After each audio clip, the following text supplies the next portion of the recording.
Hello mga be, at dahil pinapasahod na tayo ni paring Met, itang gilas na muna tayo, eme. Another mini vlog sa bukid. This time, nagpatulong siya sa akin magtanim o maglipat ng pulang pechay. Huling sinaman ko siya dito, nagdilig kami. So ayan, welcome to my vlog asa magbubukid. Charis. Story time lang. Dayo ako dito since 2020. Galing ako sa Rizal dahil sa pandemic, tas dahil sa takot naming mahawaan ng COVID, we decided na magstay na lang dito.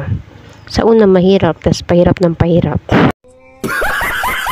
Siyempre, dayo, nangangapa sa lahat ng bagay, pero di nagtagal, nasanay na rin naman.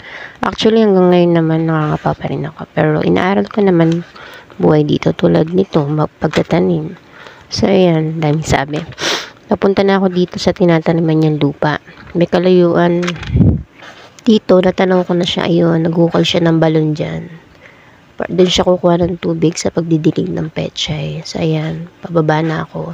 Gusto ko nga tumambling dito, ganun din naman, doon din naman diretso. So, ayan, dito, malapit na ako sa katotohanan. Literal na tatawid ko sa sapa. May madadaanan akong sapa dyan, makikita nyo. Antayin nyo. Charis. So, ayan. Malapit na ako dito. So, ayan. Ayan yung sapa. Maliit lang, diba? Sapa pa rin. So, ayan. Malapit na talaga ako dito, promise. Ayan. Nahirapan akong bumaba dito kasi medyo mataas. So, ayan. Bakit na ako dito? Ayan.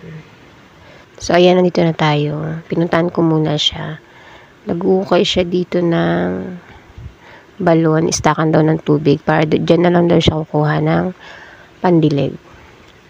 So, ayan. Libot ko muna kayo. Ayan. Ayan yung tataniman namin. Sa nakikita nyo, wala pang gaanong tanim. Kasi, yung last na tanim niya nasira ng bagyo.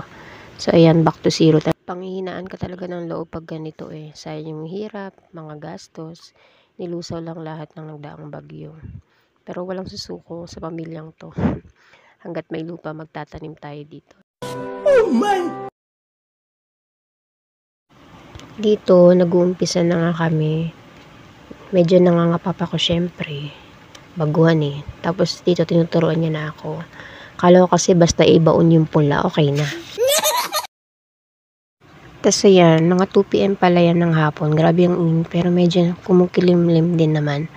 Pero yung araw lumilitaw din talaga.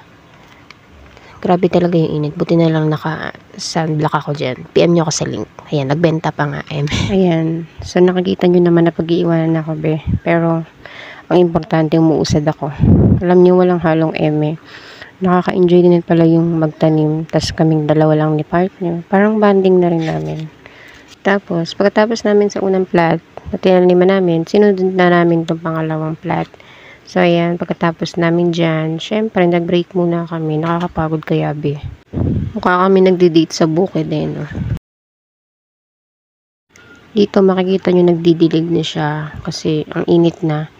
Ito yun na yung lupa kung makikita nyo. Ayan. Ito na yung next na tataniman namin. Nahukay niya na to. Kaya, pwede na siyang lipatan ng bagong punla. Wow! Dahil kinulang yung tinatanim naming mga pula na pechay, nagbunot ulit kami dito ng pwede nang ilipat. So, ayan. Medyo marami na rin yung nakuha namin. Nagpahinga muna ako dito kasi grabe na yung init. Di ko na kaya. So, ayan yung una kong. Ayan. Natapos na rin namin. Di ko na na-videohan yung paglipat namin dyan kasi full storage na yung phone ko. Kaya, pero ayan. Tapos na. Dinidilig niya na ulit.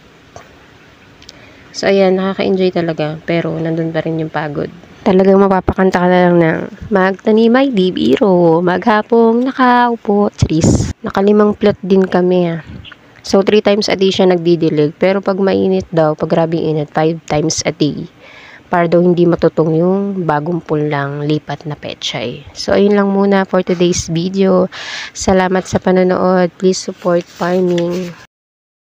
Palambing na rin mga be, pakishare na rin tong video na to, heart react mo na rin, tas subscribe